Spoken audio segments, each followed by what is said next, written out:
छत्तीसगढ़ में क्या कुछ रहेगा खास और क्या कुछ हलचल रहेगी सियासी, ये जानने के लिए सीधे रुख करते हैं रायपुर से। हमारी संवाददाता हमसे जुड़ी है नेहा केशरवानी।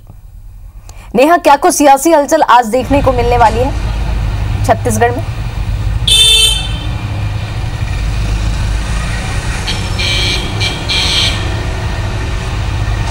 नेहा, आपको आवाज आ रही है? बिल्कुल दीपिका, छत्तीसगढ़ में साफ तौर से राजनीतिक हलचलें देखी जा रही है क्योंकि दूसरे चरण का मतदान जो है वो 18 तारीख को है और जो तीसरे चरण का मतदान है वो भी बिल्कुल करीब आ चुका है। तो इस तरीके से जो छत्तीसगढ़ की जो राजनीतिक हलचलें हैं वो तेज हो गई है। तो सबसे पहले हम बात करें, आज देश के प्रधानमंत्री नरेंद्र मोदी छत्तीसगढ़ के दौरे पर रहेंगे। आज वे कोरबा और भाटापारा क्षेत्रों में चुनावी सभा करेंगे। तो आज वे दोपहर 1 बजे सीधे संबलपुर से कोरबा पहुँचेंगे और वहाँ पर चुनावी सभा करेंगे।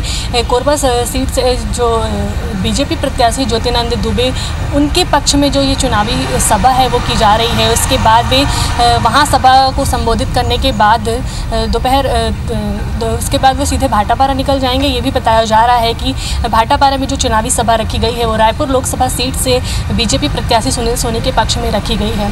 इन दोनों ही क्षेत्रों में जो चुनावी सभाएं प्रधानमंत्री नरेंद्र मोदी की देखी जा रही है, उसे ये भी बताया जा रहा है कि ये एक भारतीय जनता पार्टी की जो चुनावी रणनीति है उसके तहत ये सारी चीज़ें की जा रही हैं। क्योंकि जो भाटापारा क्षेत्र में जो चुनावी सभा होगी उसके लिए खास तौर से रायपुर और बिलासपुर जो सीटें हैं वो प्रभावित होंगी और इसी तरीके से जो कोरबा के क्षेत्र में जो चुनावी सभा हो रही है उससे सीधे बिलासपुर, रायगढ़ और जांजगीर ये सीधे तौर से ये प्रभावित होंगी। तो यहाँ की जो प्रत्याशी है वो भी इस चुनावी सभा में पहुंचेंगे, ऐसा भी बताया जा रहा है। तो इस तरीके से जो रणनीति तैयार करके प्रधानमंत्री नरेंद्र मोदी इस बार दूसरी बार छत्तीसगढ़ के दौरे पर रहेंगे और ये भी देखा जाएगा कि दो बार प्रधानमंत्री नरेंद्र मोदी छत्तीसगढ़ के दौरे पर आए हैं और किस तरीके के जो नतीजे हैं वो सामने आएंगे। इस तरीके से आज प्रधानमंत्री नरेंद्र मोदी का दौरा रहेगा। बात करते हैं छत्तीसगढ़ के मुख्यमंत्री भूपेश बघेल की, तो आज वे आरंग अबनपुर और गोबरा नवापारा के जो वहाँ पर चुनावी सभा को संबोधित करेंगे। कांग्रेस के पक्ष में ये जो चुनावी सभाएं हैं वो रखी गई हैं तो उसे आज संबोधित करेंगे। और राजधानी रायपुर में आज उनकी प्रेस कॉन्फ्रेंस भी है जिसके ज़रिए आज वे चुनावी कुछ लोकसभा चुनाव को लेकर के जो महत्वपूर्ण बातें हैं वो बता सकते हैं। तो इस तरीके से आज उनकी प्रेस कॉन्फ्रेंस भी रखी गई है।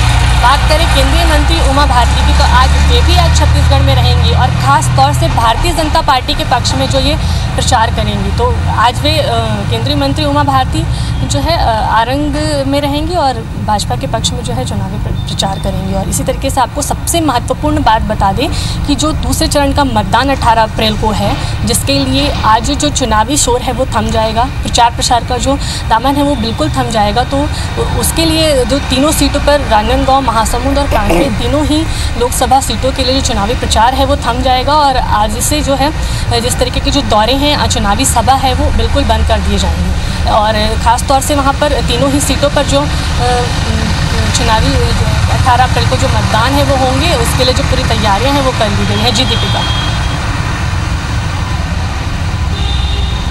चलिए नेहा, तमाम महत्वपूर्ण जानकारी के लिए आपका बहुत बहुत शुक्रिया।